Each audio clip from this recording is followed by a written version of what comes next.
We're going to have four-part series for geoeconomic, geopolitical channel. The first one, which is the present one, will deal with America, and especially what after Trump's taking over, how America is going to drive or take a position, or how its policy is going to be, internal as well as external, and how it affects the rest of the world. The next one we will deal with the options India has reacting to the new Trump reality. Also, we'll discuss in the third is the effect on Ukraine and Russia and how it affects Europe. And in the fourth one, we'll talk about China and CPAC and Taiwan and the conflict situation with Americans. This will also include the effects on Pakistan and CPAC too.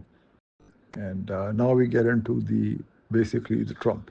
Trump basically will be not a security driven, but America first driven policy by America.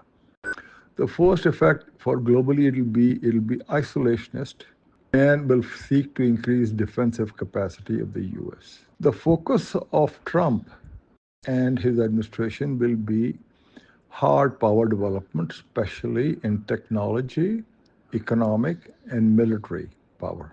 Internally, Trump will focus on jobs as a paramount priority and also the deportation of illegal Indians. This they should be able to address in the first 6 months or so. Next, US is feeling challenged, especially in the Americas, by the inroads made by Russia and China against the Monroe Doctrine. They also feel threatened by space, and hence Trump will increase the Space Force.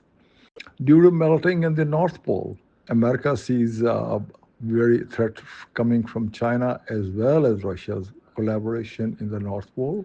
And thirdly, to keep China in check economically, they have to have denial to China for the CPAC. This will result with US moving with military power to Canada and Greenland in a defensive way. NATO, US will continue to see as a baggage because a lot of additional members have been added to NATO, but they don't pay. And also US will see that the Ukraine war is basically irrelevant for US interests. So they'll seek to end it.